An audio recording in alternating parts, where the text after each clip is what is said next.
Good morning, everybody. Tick Somer here. Ian Boyd. We've had game days and weird stuff the past couple weeks, so we haven't been able to do these like schematic deep dives in a while, it seems. So I'm excited to be back at it with you, Ian. And we have a fun team to do it with. But before we do that, flash sale, guys, $1, 7 days. Sign up for Inside Texas. #1 site, team news, recruiting. Of course, this level of analysis that Paul does, Ian does, I do. A lot of good stuff there, guys. Nobody in the market breaks it down like this. And so come join. And it's really cheap right now. Get it how you live, guys. Fast. All right. We're going to be dissecting the Michigan method for beating Ohio State. We hear a lot about,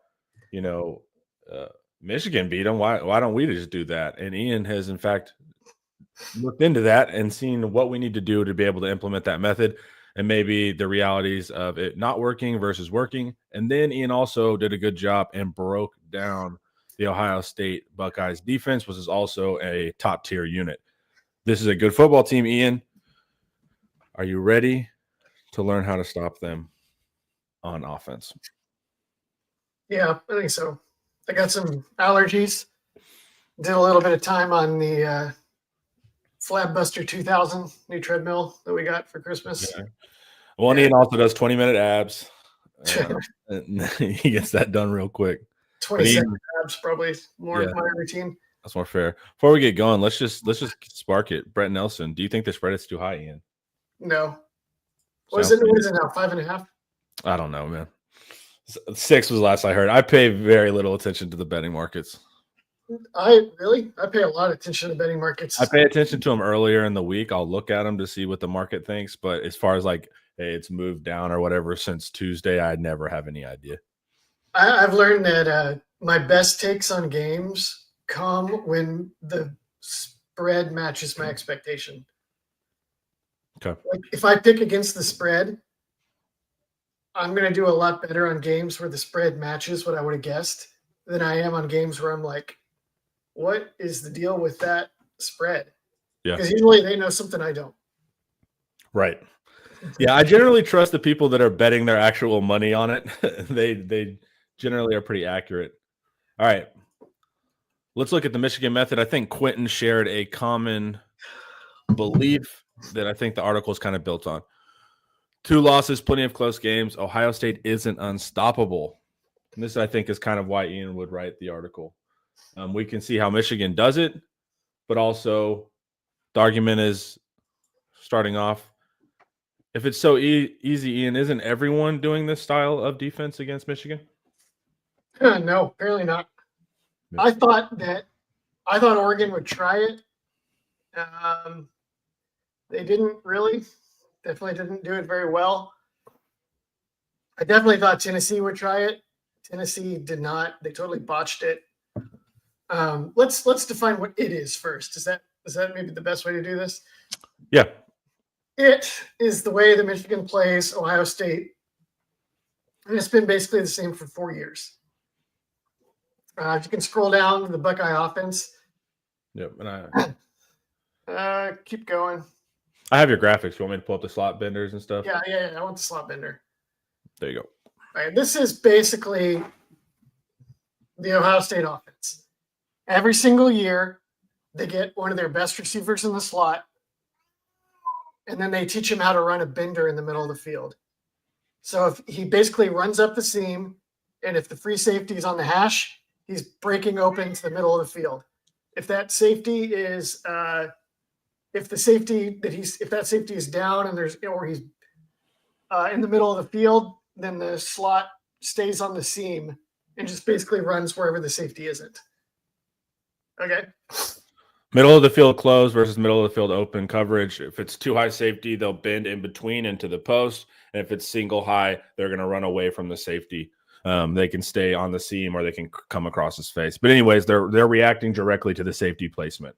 So number 1 in their offense is, and I've heard that Ryan Day chooses his quarterback early in fall camp, and he just neglects the backup and makes sure that his starter has enough reps to get that route down in sync.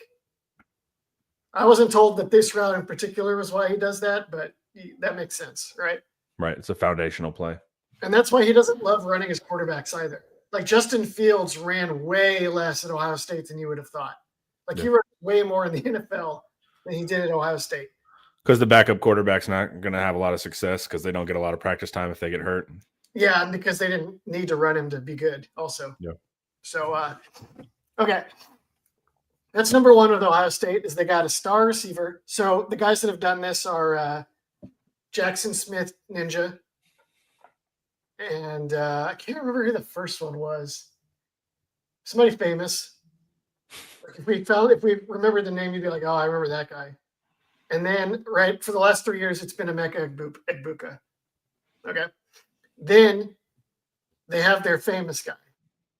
They have their outside dude who's always drawing one-on-ones because that bender in the middle of the field is always holding the attention of a safety, and it prevents that safety from helping on a receiver. So, no, somebody says Chris Olave. Chris Olave was one of the star outside guys. Marvin Harrison an outside guy? Garrett Wilson, Marvin Harrison Jr., and now Jeremiah Smith. Okay. And that guy, the outside guy, is usually the more famous guy. And the outside guy in any offense tends to do the most damage. But the slot is kind of the key because the slot is always holding safety attention in the middle of the field. And that kind of screws you up both for doubling the outside guy and for stopping the run. Right? Okay. Michigan's strategy is built around this understanding. Do we have a bracket of Michigan? Sorry, a graphic? Yeah, I have both your cover sixes. Do you want to explain our one high versus the slot bender first? I do not. You do not. Why not? I want to talk about Michigan's first. And then you want to go into the cover six? Yeah. Okay. So cover six with Smith ISO'd on the outside? Yeah. Okay. There we go. Okay. Cover six. So let's say that H is Egbuka, the slot, obviously. And let's say Z is Jeremiah Smith. What you would want to do is bracket the slot in quarters coverage. So the nickel is walling him and carrying him up to the safety. Mm-hmm. The safety is playing over the top of the slot with inside leverage. If the slot bends the ball, tries to bend the ball back outside on him, it's just a tough throw. It's a tough angle. It's really muddy. This basically takes care of that slot bender. Okay. Then on Jeremiah Smith's side, you play cover two. So the corner is jamming him or playing underneath and potentially carrying him up, and then the safety is just strictly over the top of Smith.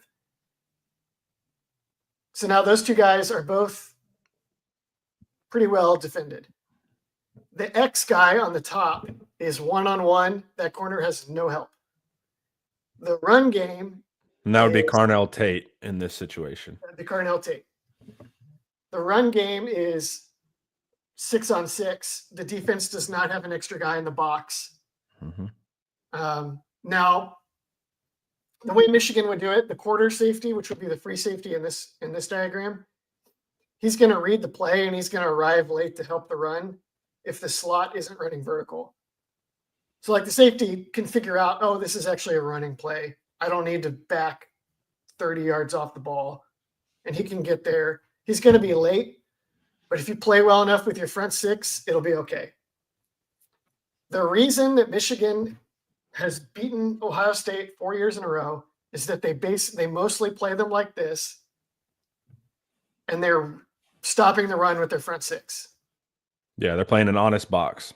They're saying, you guys are, you know what? We don't think you can run the ball on us in December outdoors. We got big old defensive tackles. Our edges box runs in really well. Let's go to war. And Ohio State's run game is usually like a kind of Greg Davis type run game. They do a couple simple things and they count on out executing you, and they probably focus more on pass protection than they do on run blocking. Like they're like the anti-Georgia, right? And so when you're like, we don't think you can beat comparable talent mano a mano, and then they're right. Ohio State can't. They don't have enough diversity in the run game. They don't have enough quality in the run game to beat Michigan up front. And then they lose every year. Exact same thing every single time. Splendid, Daddy. Thank you. Dropping this in the Toyota Sienna tip jar because this kind of breakdown is fire. Yep. Ian's close, guys. He's going to actually be able to take his whole family out to a movie. He can't wait. It's going to be a big deal. Okay. Sonic 3 is great. If y'all are into seeing movies with your kids, Sonic 3 is fire. Is it? You and Eric have both seen Sonic 3 and talked about it. All right. Okay, Ian. Go out and watch, I used to go out with my buds and see cool rated R movies like John Wick or whatever. Yeah. Now it's me and my kids with. Yep. Checking out the Sonic 3. AR is also in agreement with you, man. Apparently, I've heard nothing but positives about Sonic 3. So Moana 2 trash, Sonic 3 fire. I'm just worried I'll be totally lost not seeing Sonic 1 and Sonic 2 with such a high level film. I feel like I'll be missing too. Will I be able to understand Sonic 3 without that context? Okay, Ian. So this is the load bearing play of the offense. You saw him do it to Tennessee. You saw him do it to Oregon. This is what scares you about the Ohio State offense. And let's show an example of it here. I'll pull this up. This is from the Oregon game right here. Let me zoom in all the way and get it bigger for you guys. Okay. So this is the bender. Ibuka is up in the slot here. You have Smith at the bottom of your screen here. Tight split. You also have to watch him when he does this because he can expand out, but also they'll get in tight here for this crosser. Yeah, that's also a big part of their game. Anytime he's split and they're trying to take emphasis off of him visually, you got to be very nervous. They'll also kind of hide him in the formation. Anytime Smith is not visually prominent, you should be nervous. Because when he's visually prominent, they want you to see him. He's bait. But when they don't want you to see him, that's when you need to start paying attention to him. Don't hit play yet, okay? Okay. On the Oregon side, I'm gonna hit play, but pause it real quick. They're gonna play cover 6, right? Which is my whole thing. You're like, Ian, they're playing cover 6. That's exactly what you said they should do. They play cover 6 the wrong way. They play quarters on Smith and cover 2 on Ibuka. Okay.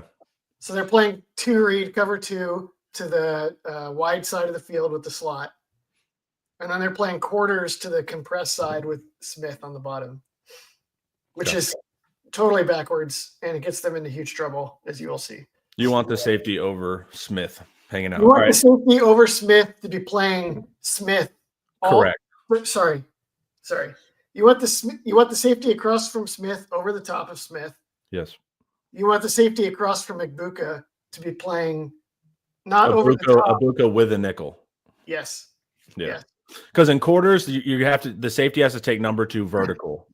So say this tight end here. See, the problem with this, if you're playing quarters to the Smith side, if this tight end decides to go vertical for whatever reason, if you don't want to involve the linebacker, the safety will have to take the tight end. You can force a one-on-one with Smith on the outside too. So that's the wary part of quarters if you send a number 2 receiver vertical.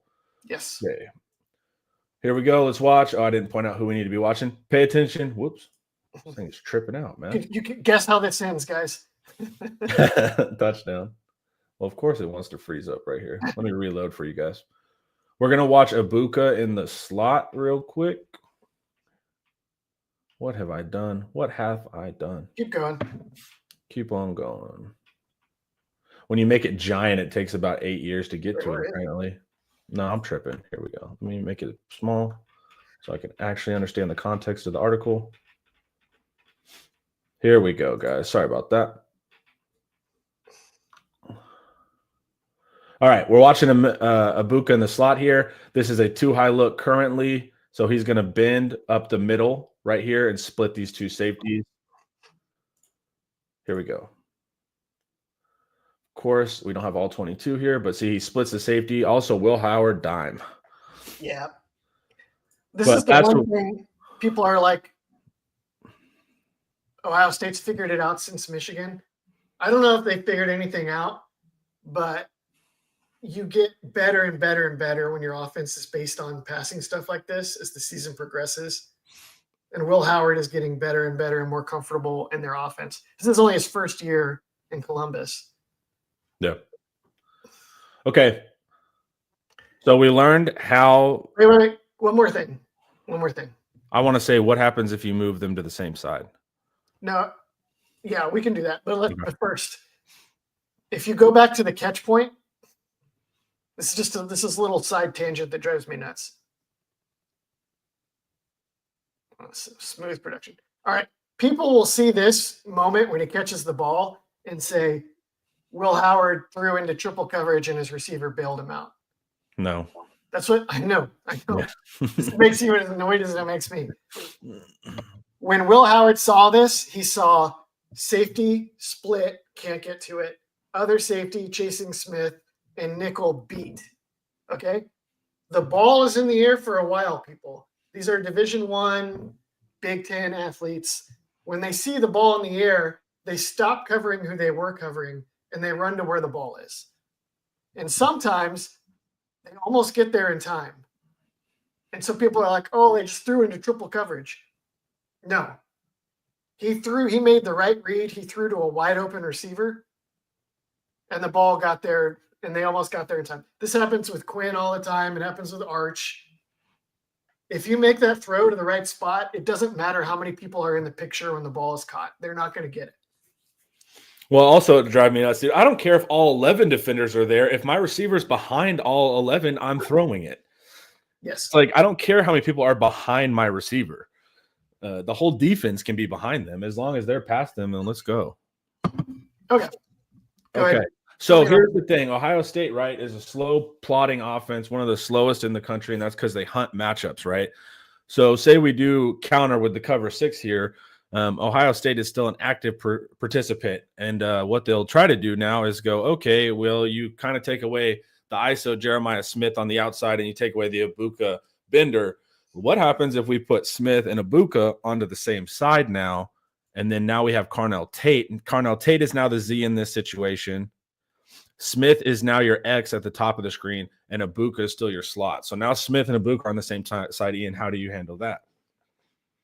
Well, I think my diagram makes that very clear. You roll the safeties to Smith so that you have the boundary safety coming over and poaching the slot bender. Mm-hmm. And you have, and he starts to move before the snap. So if it looks like, hey, that safety's never going to get over there, well, you move him over there and make sure he can get over there, right? Okay. Same for the F, the free safety. He's going to get back and over the top on X, Jeremiah Smith. If you watch Michigan, they line up their safeties deep against Ohio State, like 12 yards off the ball on the hashes. And then as soon as they snap the ball, they're backing up even more into wherever they need to be. And so, and this is a good observation by AR. You can't stop everybody. So we're devoting our resources to stopping Ibuka and Smith, and not even stopping, limiting them. But automatically, you're right. That means that Carnell Tate is almost always going to have the one-on-one. That's still a 5-star receiver, guys. Your tight end is going to get a lot of one-on-ones, and your running back is going to get a lot of one-on-ones. So you are saying, look, Ohio State, we can't stop everybody, but we are going to take away your 2 most prominent options. And so Carnell Tate's going to have a day. G. Scott's going to have a day. Travion Henderson's going to have a day, something like that. You see what happens when Smith and Ibuka have a day, man, and you end up being down 28-0 in the first quarter. Here's the numbers for Tate against Michigan. Team leading 10 targets, 6 receptions for 58 yards and 0 touchdowns. Yeah, we'll take that every day. 6 receptions for 58 yards sounds solid. But when you add up that's 10 targets, that's 5.8 yards per target. Yeah. In the passing game, that's losing football. That's like when the air raid would come to Austin with Mike Leach and their quarterback would throw for 350 yards, but they'd score like 13 points because all they do is throw. It's like, great. If you throw, you're going to get yards, but we're going to whoop your butt. So, yeah. So, yeah, you challenge them, and this is how you stop. Ian, there's some here. Let's throw to commercial, and then we will be able to figure out how we want Texas to do it. All right, guys, let's hear a word from Luxe Kitchen and Bath. This video is brought to you by Luxe Kitchen and Bath. Luxe has been offering high-end kitchen and bathroom remodels for 3 generations throughout the greater Austin area. With 5-star review after 5-star review on Google and Facebook, and an A-plus rating from the Better Business Bureau, you can put your faith in Luxe Kitchen and Bath's award-winning designers and skilled craftspeople to bring to life that dream vision of your special home. But that's not all. Luxe's all-star team provides full remodels, large additions, and even commercial build-outs as well. So call Luxe Kitchen and Bath at 833-358-LUXE today. Or visit luxekitchenbath.com to discover where quality meets luxury and begin the process of transforming your home. Get a free quote today by calling 833-358-LUXE. That's LUXE. Or by visiting luxekitchenbath.com. Link in the description. A lot of astute commenters are realizing that this has an effect on the run game, and we are going to talk about that. So do we want to stop the run more or the pass? What should we try to stop first? So what we're looking at here with a too high shell, we're keeping the safe, and not just a disguise of a too high shell, a true too high, meaning they can stay flat-footed and try to rerun and come down, but especially not if they're playing cover 2 on Smith. So what does that mean? That means we have an honest box, a 6-man box. And if they play 11 right here, they have 5 offensive linemen and a tight end. They already have 6. So the running back is already free. And if they want to get the quarterback run game involved now, that he's super free. And Ian doesn't feel strongly about Will Howard's running. I don't either. But his 70-yard run against us still, I don't know how that happened, but just numbers-wise, if we're looking at pure theoretical here, they outnumber. The FBI is looking into how that happened. Yeah. So, Ian, what do you do here, right? Because Travion Henderson is leading the SEC right now with 7.2 yards per rush. He's leading in breakaway percentage, meaning he's busting long runs, and he's leading in yards after contact per attempt, meaning he's breaking tackles. So if we say, hey, Ohio State, you're going to have to beat us in the run, we don't have 2 first-round defensive tackles like Michigan does. We do have good edges. I'll give us that. But that's a really good D line that Michigan's challenging them with, like top of the tops. So what do you do here if you say Ohio State, you're going to have to run it? That's fine. If they beat you that way, you can't beat this team. That's fair. Travion Henderson had 10 carries for 21 yards against Michigan. Yeah. You bump that to 13 for 50, 13 for 60, and you still take away the explosive plays, that's fine. Texas can win.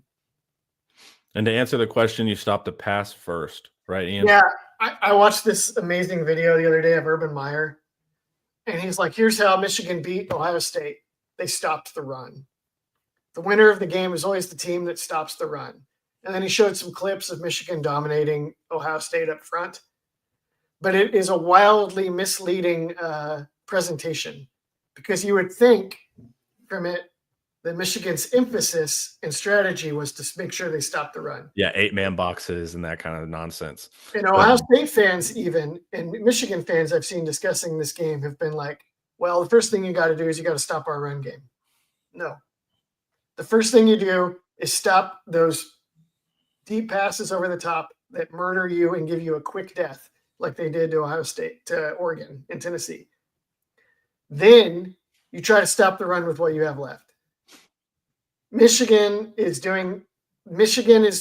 overplaying the pass and still dominating the run, which is a testament to their quality up front and the psychological edge that they've built up over the Buckeye. Yeah, the toughness edge. Yeah. So, okay, great. Michigan was able to do it. Can Texas do it? Maybe. Okay. Yeah. That's a little lukewarm. That's a little tepid. It's not only, there's like 2 big questions here. One, is Texas even going to try to do it this way? Mm-hmm. Maybe not. I would almost say probably not. I would say probably not too. I think that they probably feel pretty good about their own methods. I would feel better about this method, but I can understand why they might be like, what we do works pretty darn good. It's worked all year, so we're going to do what we do and not what Michigan does. And then I can't remember what number 2 was, but this is what we do right here. Yeah, this is what we do. Okay, so this is a match cover 3. So you're still going to have a trailing slot on H, except you're not going to have the direct safety help on H. F, the free safety will go more to the middle of the field. But here's the biggest problem here, right? Strong safety down at the bottom of your screen here, the money sign. He's going to rotate down to help fill the box to get 7 in the box. Well, guess what? If Jeremiah Smith is Z, now you've left Jeremiah Smith one-on-one on the outside. Ian, are they successful at hitting those fade balls to Smith? Pretty good. Yep. Okay. So, and you've also left Tate. You know, everyone's down on Tate. Tate only has 600 yards. Guys, there's only so many yards to go around. He has 2 NFL guys. Of course, he's third in yards. It doesn't mean he's a bad player. It just means he has 2 really good players ahead of him. So you leave Carnell Tate free on the outside. You do shut down Ibuka. But also if you're but here's the problem, right? Say up top that you have X running a route like a deep sit. He'll deep sit, and then you can still slot fade H out. Slot fade H out to the sidelines. You're going to sit down X up top is China or smash call. And then if the free safety is rotating to the center and doesn't catch it in time, Ibuka can still bend that thing outside. It's a harder throw, but they make that throw. Well, so you play it one of 2 ways. Either you man it up with the nickel in the corner, and the nickel chases the slot all the way up the field on the bender, and the corner stays with the X, or you zone it. And if you zone it, then let's say the H runs a deep corner, like you're saying, and then the X runs a sit underneath. The corner's going to stay, the cornerback is going to stay over the top and play the corner, and the star is going to boogie out there late on the sit route. So what they'll do is which could work because Ohio State does not want to throw the sit route, especially in a big game. And neither Will Howard or Ryan Day want to come out to the press after the game again and say, well, we took what the defense was giving it to us, and that's why we didn't throw it to Emeka Egbuka or Jeremiah Smith. To our first round talents. Yeah. So what Ian's also saying here is like, say they aren't manning it and it turns into cover 3, then the corner at the top of the screen, he'll just zone off and fall back. He'll fall back into where that slot fade could be at H, and then not Jade doesn't play nickel anymore. Gilbo can then buzz out to the flat and get the sit route. But this is what's more than likely going to be our strategy because we're a match 3 defense. And every time we create these really elaborate schemes and answers to opposing defenses, and then PK is like, we're going to do what we do every week. You know? So every week, me and you and Paul are like, okay, here's how you overplay the Sun Devils. Here's how you make sure that you stop the one thing Oklahoma does. And then PK is like, we'll be fine. Yeah, exactly. It's every week. We build these really elaborate strategies. He's been right most of the time. Here's the key. We'll get to this in a second. The key to this is Gilbo and the corner. If they play zone, they got to be in sync, like in the way that they were not against Clemson. If they play man, then Gilbo's got to have a great game. And then obviously you shadow Jeremiah. If you play this strategy, you shadow Jeremiah Smith wherever he is on the field with your Thor pointer, Jade Barron. Yeah. And you just trust Barron to win. And that makes me super nervous. I was going to say, do not trust anyone to win against Smith consistently. But he is a freshman, and Barron is a senior, and he's seen a lot of stuff.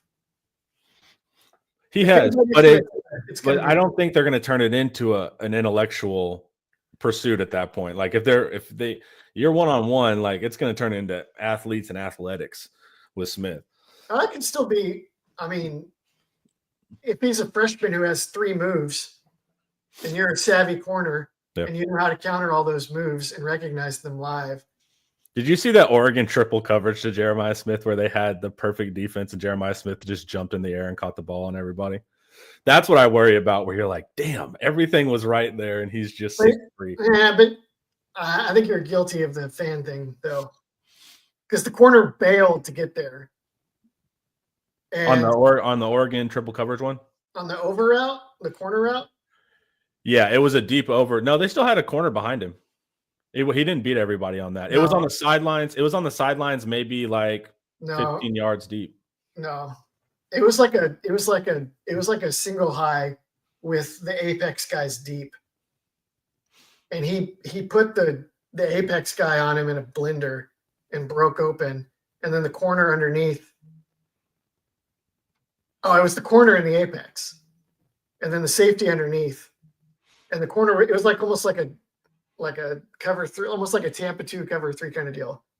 Okay, I'll go rewatch it. I just remember being like, ugh, that's tough. It was more open when he threw it than it looked when he caught it. Okay. But he did just put it up high, and he just went up and got it. All right, honest question. Is it possible to rotate from a cover 3 match to a cover 6 post snap? Yeah, you don't even have to rotate. We show a 2-high shell often, meaning that the strong safety and the free safety will look into 2-high. Maybe at the last second you rotate down. So all you could do is you could basically cheat Taff or whoever down a little bit to look like they're cheating the rotation, and they could drop back. But with a 2-high shell disguise, you can get into whatever you want to get in there cover 6 wise. What do you think, Ian? Yeah, Michigan usually disguises their coverage against Ohio State, and they mix in single high and other stuff, but they base in the more cover 6 type deal. Everybody's talking about Ohio State's offense, but let's look at the defense. Well, guess what, Troy? Transition. Guess what, Troy? We will actually be looking at that defense here shortly, because we agree that's also an incredible side of the ball. And just talking about stopping the defense is only half of the story. Anything finalized here, Ian, about what you want to talk about the Michigan method? Well, here's the thing, right? Burt Reynolds has asked us maybe 7 times if Texas could just play Barron in the nickel. Gotcha. No, I would not do that, because especially if they're playing match 3, I want Barron on Smith, and I'm going to say, hey, you know what? We're going to trust our Thorpe to take their best guy, and we'll just live with whatever happens. Or at least we'll their option. Yeah, best on best. Yeah, we'll start that way at least. And if we do play cover 6, if you play Barron at nickel, then you're not if you're in match 3, then your second and your third best corner are 1-on-1. Correct. And if you're playing cover 6, then one of your corners is 1-on-1, and the other one is zoning up Smith. Who am I going to choose to zone up Smith? Here's my question. Same person I want 1-on-1, Barron every time. So here's what you want. So Smith is Z. We're playing cover 6. Smith is Z at the bottom. Your corner here is Jade Barron. What safety do you want over the top? You want Taff? I want Taff because I want Makuba on the bender and fitting against the run. Okay, cool. I agree. So Taff would be the one sitting back in cover 2, helping out. It also doesn't require maybe taking some borderline hits on Smith as the situation arises. Yeah, and then but also too, you don't need the pure athleticism, the turn and run athleticism when you're the safety over top, and that's why Makuba is going to need more turn and run athleticism when he's dealing with benders and slots. And then up top, you would have Carnell Tate on Manny Muhammad. That's probably going to happen no matter what. Yep. So whatever on that one. Cool. All right. So here's the big question: can Texas do it? And you kind of put some points yes, and then but maybe no. And you talked about Ohio State's kind of new line configuration due to injuries. Texas doesn't have the first round defensive interior guys, and also, Ohio State did a lot of work in that 3 weeks off. Maybe they kind of figured out how to deal with cover 6 now too. So kind of talk about some of the ways that we do play your strategy, and it still might not even work. Yeah, I think you want to hold Ohio State under 30, which I think this defense can do no matter what strategy they do. If they don't hold Ohio State under 30, then whatever. You ran into a buzzsaw. Did anyone think this was one of the all-time great Texas teams? You're just like, darn, they were better. Oh well. Yeah. Right. I don't think anybody would feel any great shame if we say that until the loss occurs, and then the giant meltdown commences. Yeah, but if they score more than 30 on this defense, what are you gonna do? It is what it is. Yeah. Texas is a defensive team. This is the best defense we've seen since 2009. Whatever. Yeah. But it does bother me that this year we didn't have that juggernaut offense, and we were like, thank God. And then finally, Ohio State's like, oh, let's figure it out in the fourth quarter of the season to be a good offense. It's like, damn. All right. Before we keep going, guys, let's hear from David McClellan. I'm just going to say, guys, you probably need a fiduciary financial advisor. And I've got the guy for you. His name is David McClellan with Forum Financial. He works broadly and deeply with his clients as a financial life coach. And he should know something about coaching because he won several national championships as a swimmer for the University of Texas. He specializes in financial planning and has contributed numerous articles to Kiplinger on the topic of retirement tax bombs. So contact David today to be your fiduciary financial planner and schedule a 1-hour consultation to assess your financial situations. The free consultation is available, so just give him a call. The number is 312-933-8823. That's 312-933-8823. His email is also in the description below. Thank you, LC. Okay, let's talk Buckeye defense, which is also incredibly good. All right. Scouting what makes the Ohio State defense effective. Guys, make sure to go to Inside Texas. You get all these articles, and we don't discuss every article that Ian does. So you'll be able to get a lot more analysis if you guys come over to the website and join as a subscriber. All right. This is actually the part that is, I think, the scariest part of this game. Well, I agree because our offense is good but not elite. So it's like we're facing a great Ohio State offense versus our great defense. I like that matchup. Now we're playing a great Ohio State defense versus a pretty good offense. Yeah. That's a mismatch, you know? Yes. So that's the tricky part. Yeah, I'm definitely more – everybody was saying, do you want to play Oregon or do you want to play Ohio State before they played each other? I said, whoever has the worst defense, that's who I want to play. And that didn't end up working out for us. We got the better defense. All right. What makes the Ohio State defense solid this year? Broad perspective, not analytical. Just they got some pros and they got some coordination going on. Yeah, they are well built for college football. In the middle of the field, they have NFL defensive linemen that are all like 4th or 5th year seniors. They have really fast, big linebackers. It's maybe not the strength of them, but they are really big, and they have like Anthony Hill type linebackers. If it's a matter of blitzing and running and hitting, they're intimidating.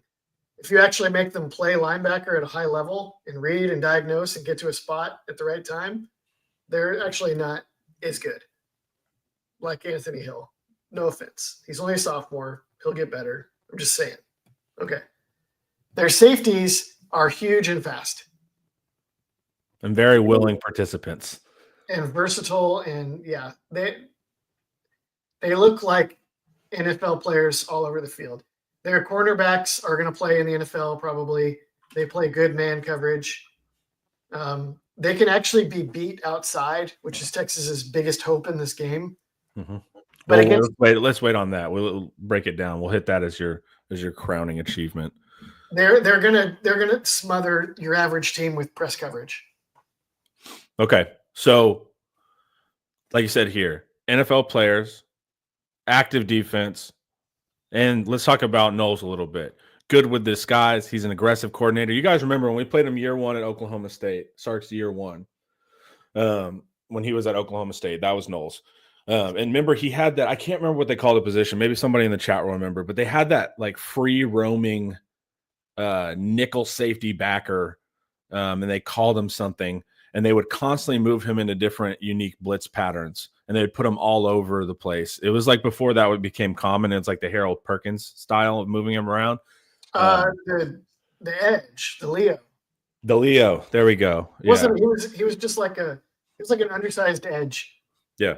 And they would move them around into unique blitz patterns. But I remember that. But that's Knowles. And we can probably talk about their 3 high too. But they have different formations. That anymore, by the way. They do what they do now is it's basically a Tampa where they put Caleb down standing at 10 to 12 yards. And he just stands there like a linebacker, and it's super cool. They do a lot of stuff. They do, yeah. So that's the tricky part. So what we're saying is schematic diversity, NFL players, and they play with heart and effort, right? The intangible stuff is also there for them. Let's talk about first things first, the defensive front for the Buckeyes. And let's specifically talk about our most common run call, which is called outside zone. You'll see the line all move right or all move left, and they look like what they call it elephants on parade. It looks like a bunch of big guys running out. The running back will follow them, and then whatever gap gets open, he'll cut up really quick. So working to the sidelines, it's a horizontal style run that cuts up. That's our main thing. That's what a lot of our offense is based off of. And Ohio State currently, according to PFF, is the best defense in the country at stopping outside zone. And we saw teams, Georgia, Arizona State, stop our outside zone. And what happened? We looked totally incompetent. We couldn't run the ball. So now we're going up against a defense that's the best in the country at stopping that run play. Ian, give the people the great news. That's it. Yeah, it's just the reality of the situation, unfortunately. They're very good at that. But why are they good at stopping outside zone? They have a good plan for it, I would say. So outside zone, your linemen are moving laterally really fast. And if there's a defensive tackle across from an offensive lineman, he's going to want to kind of post him up with his arm and get outside and hold him there till the next guy can get over and pick him up. And those trades on those double teams is what makes the play murder people if you can get them right. So like you move the gaps, and the defensive lineman is either desperately trying to catch up to get his gap, and then the next guy comes and just shoves him into the sideline, or he loses his gap and then the linebacker can't get over there and fill it. That's how outside zone works, is that you're moving the gaps and you're forcing the linemen and the linebackers to figure out how to fit them as they're moving. And if they get it wrong, you need a smart running back that can read that quickly and then take advantage of them getting out of their position. He doesn't even have to be smart. He just has to be well drilled in the. Well, yeah, drilling is what makes up for the. As Alex Gibbs will tell you. Yeah. The secret, Alex Gibbs' secret. He's like the guru of outside zone. Yeah. And he would tell everybody, "Here's what you do: you teach your running backs reads to the offensive line, and then every day in film study, the offensive line knows if the running back read the play right or not." Yeah. The best way to get accountability for your skill players on your team is to make sure the biggest, toughest, smartest, meanest people on the field know if he did his job or not. And then you will get enforcement of your system. Y'all can go on YouTube too, fans. Go on YouTube, and you're already on YouTube. Stay on YouTube after the show and Google Kyle Flood outside zone. He has a couple clinics where he's teaching it. It's not super long. It's not like a 50-minute clinic, but they break it up into 3-4 minute segments, and you can see where they're teaching the running back to run at this angle at the tight end and then break off. You can see exactly how Kyle Flood teaches this run play. Okay. Here's what Ohio State does really well to stop it. Their defensive tackles do not try to stay in their gaps. So you get over and you start moving gaps, and they don't try to like run sideways to keep their gap.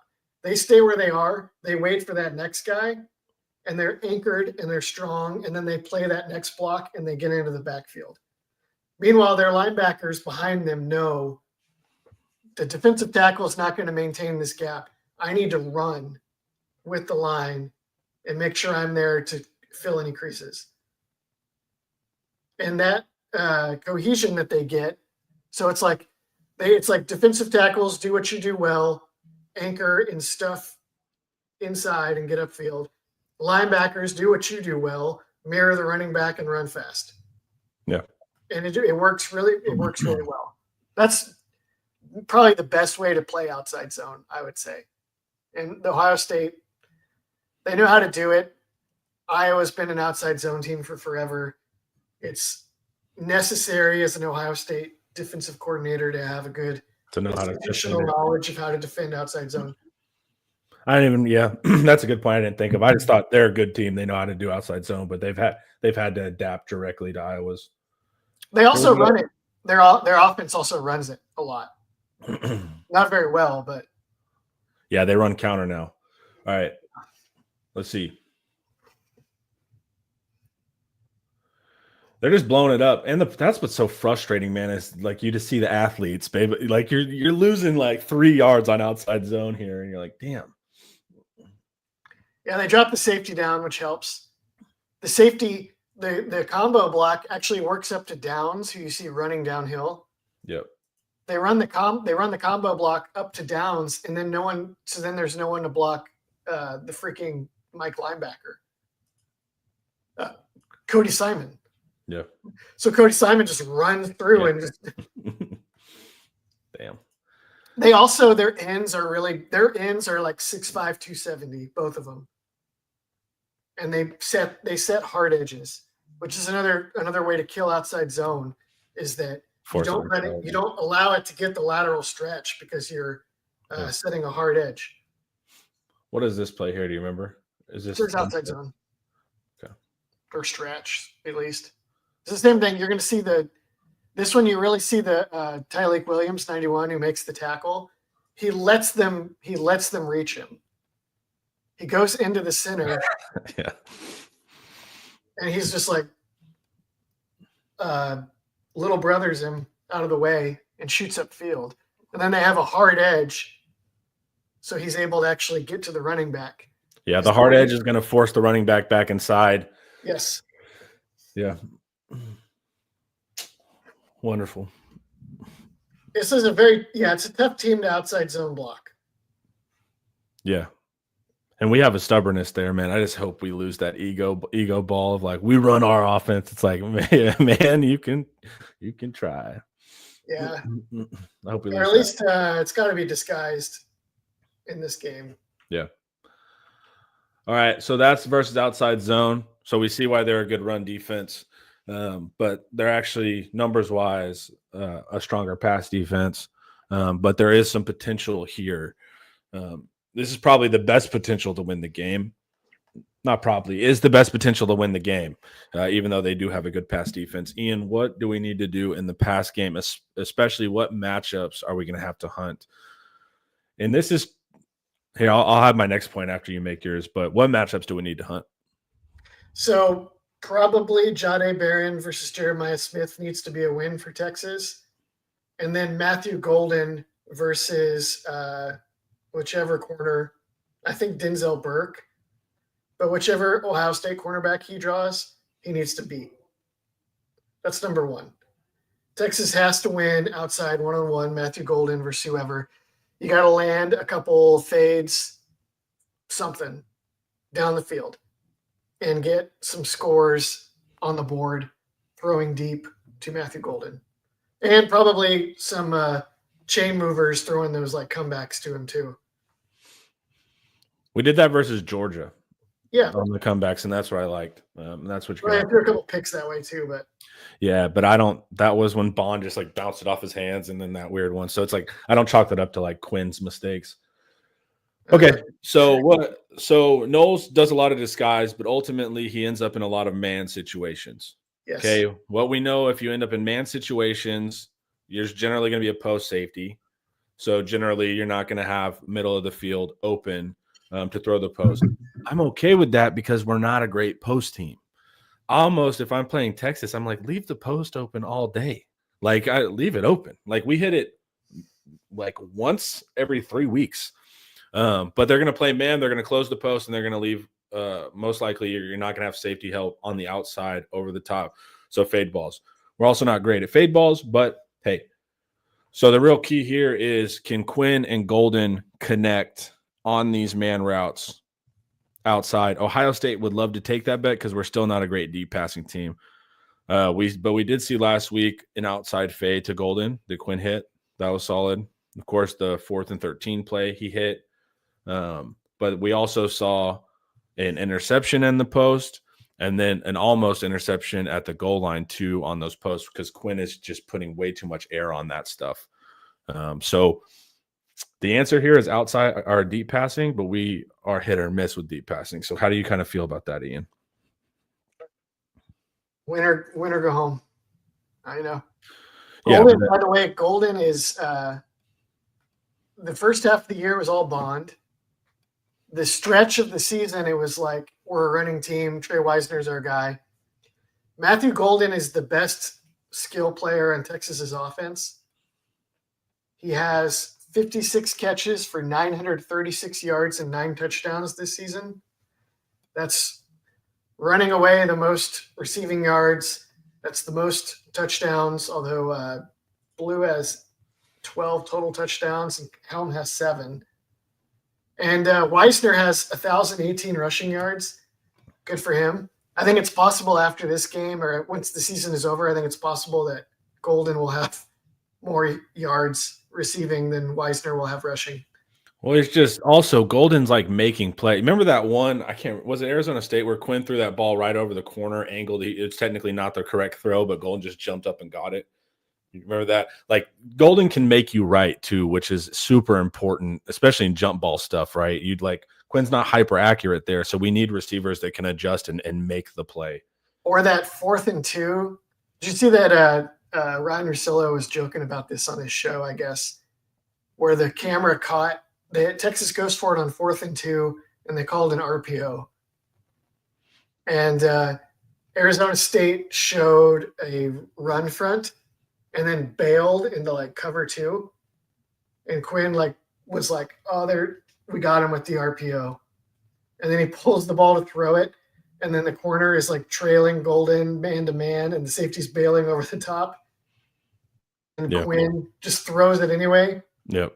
And he just throws it up into a spot where only Golden can get it. Is this the one you're talking about? And then Golden just jumps up and takes it. And apparently a sideline mic picked up Sark going, what are we doing? That was the one where it's like fans are like, what a great play, but the coach is like, that worked out, but that was not what you want to do there. Golden makes plays. Right.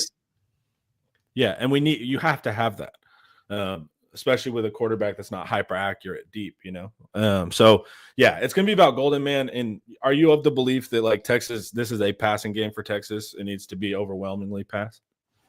Yeah, I think.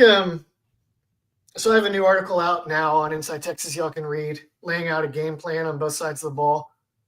And I'll talk about it more with Paul, but I think you kind of want to sit on the ball a little bit. Like it'd be tempting to go into this game in like tempo, but I don't think you want Paul wants to go tempo when we were talking yesterday. Me and him will argue about it probably later. I don't think you want to go tempo. If you can control the ball and blend like tons of quick play action RPO passes and occasional runs and just keep the chains moving, I want to try to win this game like 27-24, 30-28. Score early, obviously on script. I don't want both teams going like way over 10 possessions. So just feel like you just increase the chances of a breakaway Ohio State run where they crease you, a Jeremiah Smith circus catch, a coverage bust, and then Egbuka is running, I feel like it just favors Ohio State too much. I want to try to control the game a little bit like Michigan did. Yeah. Even though you can't run you can't run fullback lead 40 times like Michigan did. You also might not be able to run, period. Yeah. I want to try to do it with the passing game. Yeah. Paul does want to go. Basically, Paul wants to go Big 12. He wants to replace the run game with quick, short passing that we've only really seen versus like Georgia, where we were doing quick stuff. And then he wants to go kind of tempo-y. Paul's not betting on the run being there. Yeah. Yeah. Same. And I think that's wise. Like, don't first off, don't put outside zone into this. Like you run some man schemes. How do you feel about that? If we can't run outside zone, how do you feel about counter? How do you feel about inside zone? Like, how do you feel about our run schemes other than outside zone?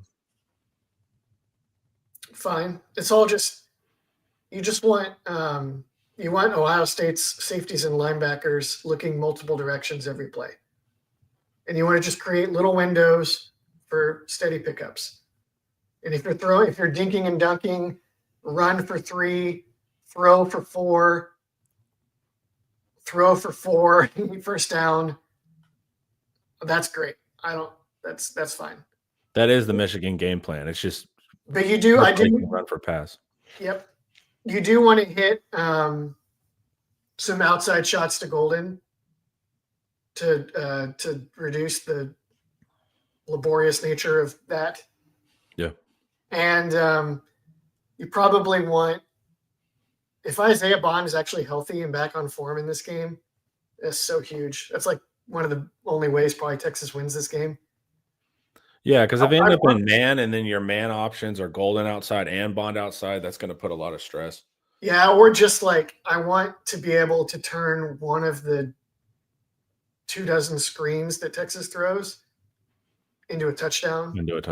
Yeah, screen and go. Save for Jaden Blue. I kind of want Jaden Blue involved in this game just because I want to be. I mean, you have to go with Weissner a lot because he's steady and he helps you control the game. But either Bond or Jaden Blue, I feel like needs to hit. You want the explosive capability. Everybody's like Eric's saying Wingo. A lot of people are saying Wingo. Just give the ball to Wingo.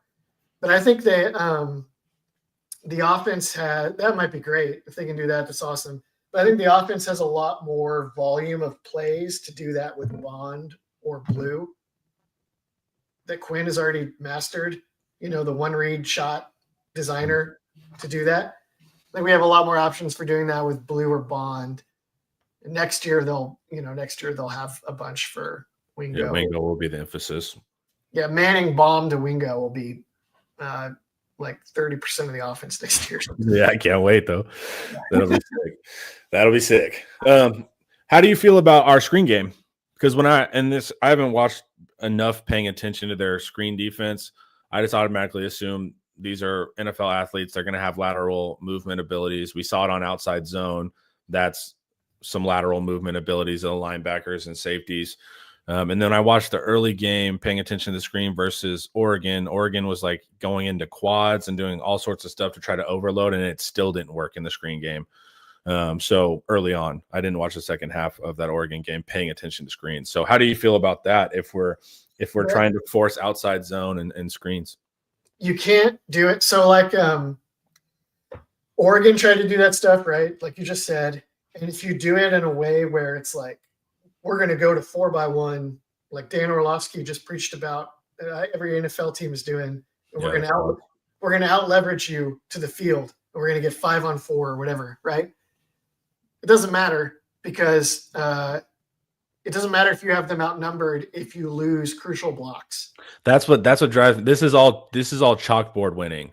Like you're going to lose crucial blocks when it's your slot. It's like first, Tez Johnson is going to block Caleb Downs, who's hawking down with anticipation and outweighs him by 30 pounds, and is a defensive player and not a diva slot. I'm not saying Tez is a diva, but receivers. Yeah. And then Downs blows it up. The angles are gone. Right. And then the linebacker, the ball is right there for the linebacker. So Ohio State is real. I don't think you can beat them with everything has to have misdirection attached. If you just let them see it, and you're counting on space and angles, they're going to erase the space and angles because they're huge and fast. Yep. Yeah, that's the Gaddis. It all starts with a chalkboard. Thought we use tablets now. Yeah, I don't think anyone's written on a chalkboard since I don't know why I said chalkboard. But that's the problem, right? Because theoretically, when you draw up these quad screens, you're like, we have them outnumbered on the battlefield. It's you're assuming your guys as soldiers are 1-to-1. And that's the problem. So theoretically, you beat Ohio State, but Oregon, show me how that theoretical screen winning went, and it did not go well because Ohio State can beat blocks. And also, Texas not a great perimeter blocking team. If Bond is blocking, that's going to be a problem. He'll have to be on the catching this. Really, what you'll do is have your 3 wide receivers, and you'll send Blue out to catch the screen. And we don't have the most elite blocking perimeter either. Jordan Whittington ain't running through that tunnel. Correct. So I don't know, man. If we come out and I just see a ton of outside zone and screens, I'm going to be like, it's going to be a rough post game. me and Paul were texting, and he was like, their defensive ends are really good. Like they do everything. They'll like play sacrificially and stop the run on first down, but then they can get outside and like bend the corner on third down. And I was like, yeah, if Texas runs their sweep plays where it all hinges on Gunnar Helm blocking a defensive end one-on-one at the point of attack so that Majors and whoever can pull around the edge, then this is going to be tough. Because Gunnar Helm is not going to block these defensive ends, and they're going to blow that crap up. And he's like, oh, yeah. If I see that kind of thing, I'm just going to hit record and go for a walk. Yeah, Paul said that yesterday. Paul said he was going to go play in the yard. If he saw that. I'm like, Paul, you do the post game with me, so I'm going to need you to definitely watch. But it will be funny if Paul does post game with me. He's like, I did not see the game. Okay, Ian, so we've been pretty negative. I would call it a realist approach. But Texas has beat Ohio State. Everyone's on a high. How did Texas do it on offense and defense? Jahdae Barron told Jeremiah Smith and all the NFL scouts that he's still got some things to work on for 2 years. Texas picked Will Howard at least once, turned him over once or twice. Quinn and Sark were dialed in, controlled the game, hit some shots to Golden. Bond was healthy. Bond or Blue had a big game, like one of those big game-changing plays, like 50-yard touchdown. Texas stopped the run. Everybody will be saying Texas stopped the run. And that may or may not be what the emphasis was, but it'll be a result of the game plan. Yeah, it'll be a downstream effect. I think Texas can win this game. I think that probably what's going to happen is it's going to be like the Washington game last year, where Texas makes a good go of it, but comes up short, and everyone's kind of like, oh, I should have had that, and it's like, well, okay, they beat us, but we was respectable. Yeah, it is funny, fans will be like, what do you mean we just can't beat them? It's like, no, Texas we're not a G5 team. Like what was it Matt Miller that put out that Ohio State has 11 prospects and we have 10 NFL like the talent's there. Texas, it's not a talent gap that's occurring here, guys. Well, it's we're talking Downs and Smith, but like the problem is Texas beats itself. Texas can't score in the red zone. One of the worst in that. Texas, one of the worst in penalties. Texas has special teams as sketchy. It's like these are the things. If Texas plays to its upside and all that, I'm not going to be like, whoa, the biggest upset of the year, Texas beats Ohio State. It'll more likely to me be frustrating where it's a close game and then we're going to false start on that final drive. Or, our Bert's going to miss the field goal or we're going to get a punt block. It's going to be one of those. It's going to be far more soul crushing, I believe. To be like, they didn't beat us, we beat us type of nonsense, I don't think I'll push back a little bit. I think Texas are what they are. They're not going to win this game by suddenly being good at special teams or penalty averse.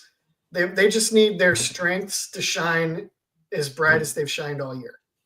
So like Golden, Barron, pass rush, run defense, get them to third down. If you get Will Howard to third down, it's a different game. Like Texas's third down package is nasty.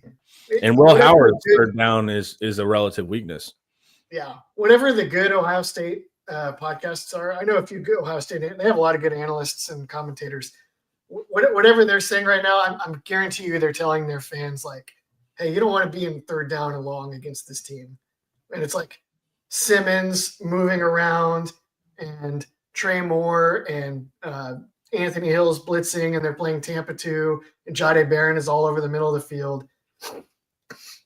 Yeah, there's a psychological component that me and Paul were talking about. We almost don't want it. We like the Texas underdog, but also talking about all the ways that this could go wrong for Texas, because Texas does seem to respond well to that bunker mentality stuff. So hopefully, Paul was saying he hoped they clipped our show yesterday. Texas possibly can't win this game and all that kind of stuff. I think is a better way for Texas going in. Sark, of course, intense again in the press conferences. Sark is. I didn't hear the tone with which he said it, but I read some of the quotes. I hope we can cover him quote. Yeah. It sounded like when Texas winning the TCU his first year, Yeah. And he was like, apparently it's impossible for us to play well here. I guess we'll see. Yeah. Yeah, it was funny when Sark was like, I sure hope we can cover them," which is funny. Coaches are funny. But I do hope they have that mentality, you know? I hope it is like you got the national media being like, Ohio State's going to blow them out. But you even have the local media, you know, being like, it's going to be a tough one. We've had the advantage, guys. This is what, game 400? We've been the upside in every other game. So every other week, we've had a lot of positive things to say. This is just the week where Ohio State's really good. But it doesn't mean that Texas can't win. That's never what we're saying. We're not a G5 team here. This is a good team. I feel better as the week has gone on. I felt better about Texas' chances. I still think they're going to lose, but I just don't. I mean, maybe they blow Texas out, but it's just Texas is a good team. They're pretty hard to just destroy. Yeah. All right, guys. Fun show for us. I'm glad me and Ian were able to get back in the saddle and talk hard scheme. It's enjoyable. We haven't been able to do it for a while. Guys, enjoy it. I appreciate you guys. Ian, thank you for your insights as always. It's always interesting. I love the Wednesday conversations. And what I got to do today, what do we got? We got a Wednesday night live. I'm heading up to the team hotel today to film some interviews with some players too. So we should have some player interview stuff coming out on the channel later today. So always, guys, stay tuned in. Hook 'em.